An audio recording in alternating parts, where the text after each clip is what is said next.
Yeah, I just hope it stays this way. Once word gets out about these places, they tend to... Are you done? And there it is. Well, at least your vehicles are protected. Let's hit the road. Hey, fam. I am just at this beautiful lake that I just discovered, practicing gratitude, manifesting abundance. More Americans turn to NBC News than any other news organization. The Supreme Court appears poised to put an end to affirmative action. We belong here, and affirmative action is a right that we have. I think it's cultural discrimination. Affirmative action is under attack! If you get rid of affirmative action, you're actually taking away racial justice.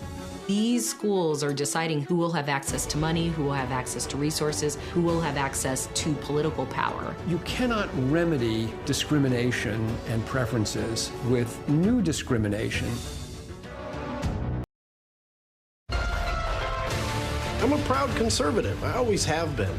As a proud conservative, I've always put democracy and our Constitution above all else. And it's because of my unwavering support for democracy that today, as a proud conservative, I'm endorsing Joe Biden for re-election.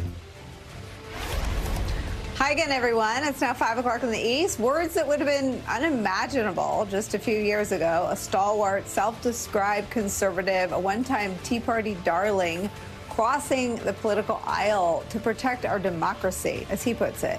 President Joe Biden heading into an historic debate tomorrow night against the man who sought to end democracy, with wins in his sails thanks to an endorsement from a member of the other political party. Former Congressman Adam Kinzinger telling voters that Donald Trump is just too dangerous to be sent back to the White House.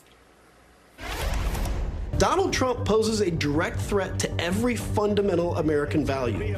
He doesn't care about our country. He doesn't care about you. He only cares about himself, and he'll hurt anyone or anything in pursuit of power. He attacked the foundation of this nation, encouraging a violent mob of his supporters to march on the Capitol to prevent the peaceful transition of power. Now he's become even more dangerous. He's called for termination of the Constitution. He wants to be a dictator on day one. He actually said that.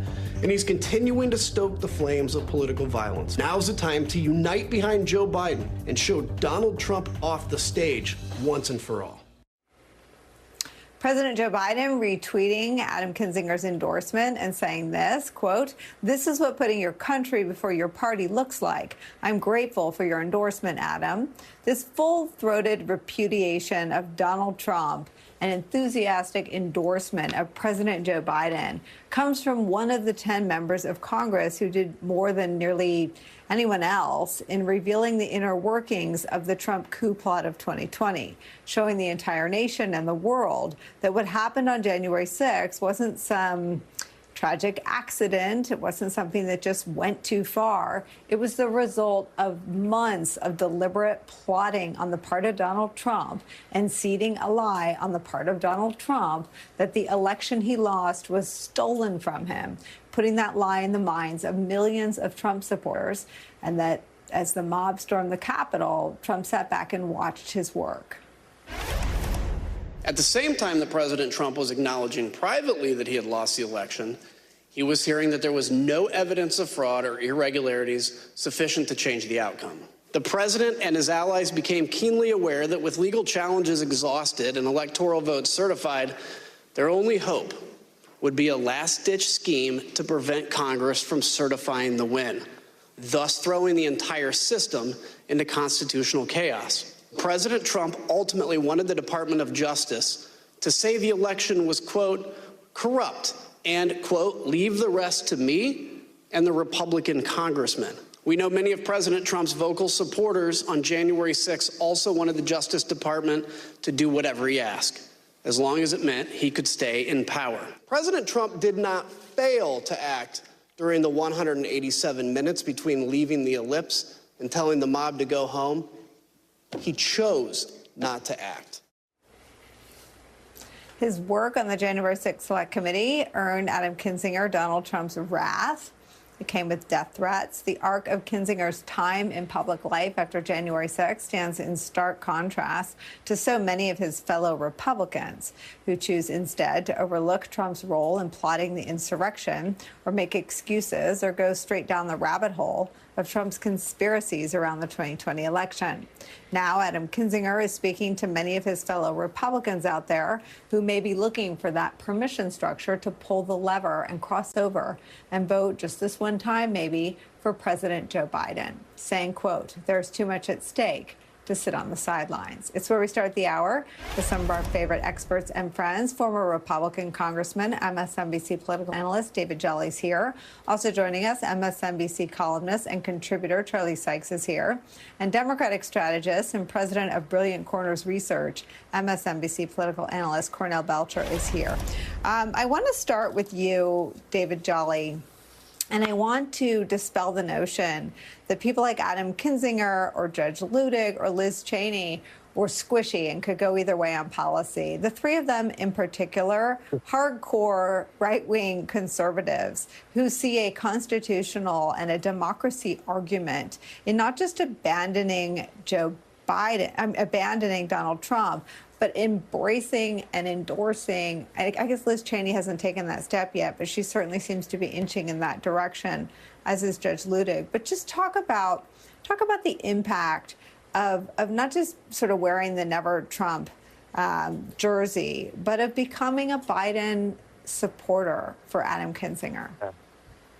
Yeah, I love your framing, Nicolle, because not all Never Trumpers or disaffected Republicans are hard right conservatives, right?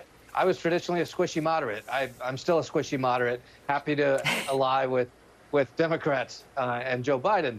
But the likes of Adam Kinzinger and Liz Cheney and Ludig and others, they have real ideological reservations. They oppose a lot of what the Biden administration does. These are not squishy moderates. And so the import of that is they're acting on conviction to put democracy in the country first in their view of the world. And it's, you know, what you often talk about, the permission structure for hard right conservatives who may oppose Joe Biden on policy, recognizing that in their view of the world, there's something greater. I think the other important thing that we're seeing here, and it's been well reported that Adam's former chief has gone over to the Biden camp to help organize and coalesce disaffected Republicans. We see the endorsement now of the former congressman. Absolutely living in that former Republican member world, I can tell you the uptick in activity among the Biden campaign to reach out to disaffected Republicans, even currently registered Republicans, that uptick is real. And if we're seeing it at the grass tops, if you will, the former electeds, you know they also have a plan for digital targeting to reach that Nikki Haley voter who said, I can't vote for Donald Trump. If the Biden camp is reaching Adam Kinzinger, they're reaching Adam Kinzinger's cousins down there, the other disaffected voters that you may have never heard of. And that's an important moment for the Biden campaign to make that move. Yeah, I mean, Charlie, the right can't figure out what to do with the sort of Never Trump coalition. I too, am a squish and was never super comfortable with the hard right positions of the Republican Party. Voting for Hillary Clinton was the easiest vote I'd ever cast. A lot of Republicans said, oh, it was the hardest thing I'd ever done. It was one look at Donald Trump. It was the easiest vote I ever cast, followed very closely by a tie for the easiest vote I ever cast for Joe Biden. Donald Trump is such a glaring threat to any Republican who's been active in the last 20 years, who saw democracy as this cause worthy of trying to export. I mean, the hypocrisy, the rank hypocrisy, means that Republicans owe more to the country. They owe more to the democracy to try to undo Republican support for Trump. Well, and Adam is so clear. His message, I was really struck by the clarity of his message about the danger that Donald Trump poses.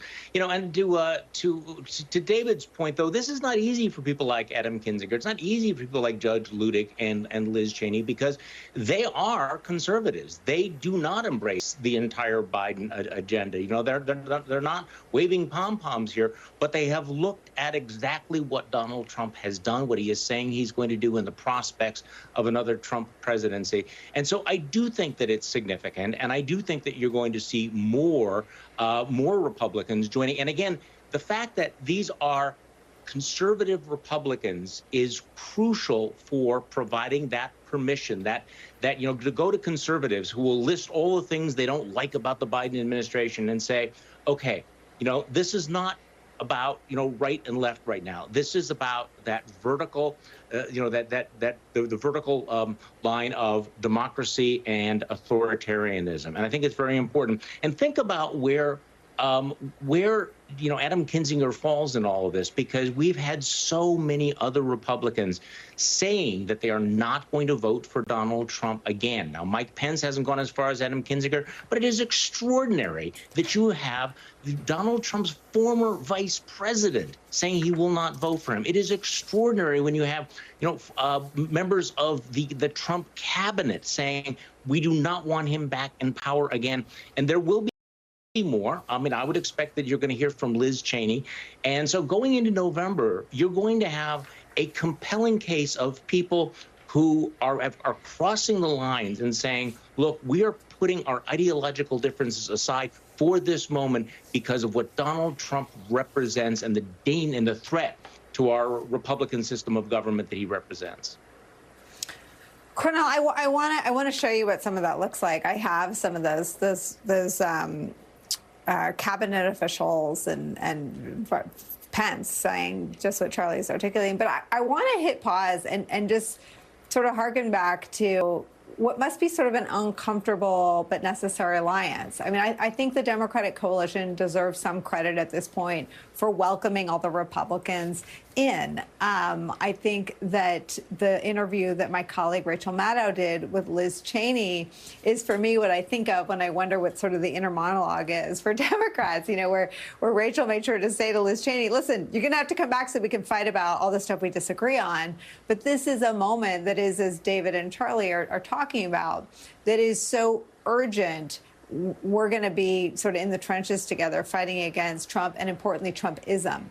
And I wonder if you can just pull back the curtain and tell me how that sits or how that manifests in the rooms of Democratic operatives and strategists. Well, I think I want to hit on something here that you said is the Democratic coalition, but not in the way that you meant it. I think it's a Democratic coalition, small d, right? It is a coalition of those who really are on the side of democracy. And one thing I do, and I smile at this, Nicolle, I think smart people on your show throw around the permission structure, which is a really insider messaging term all the time. But I want to sort of unpack that a little bit for our voters, because I think it's important. The Congressman said today, I certainly don't agree with Joe Biden on everything. And I never thought that I'd be voting for him, right? So what permission structure does is, for those other Republicans listening out there, that's relatable. That, like what we call a head nodder, right? It's like, I'm the same way. And that sort of, and I feel the same way. And that's sort of building the permission structure.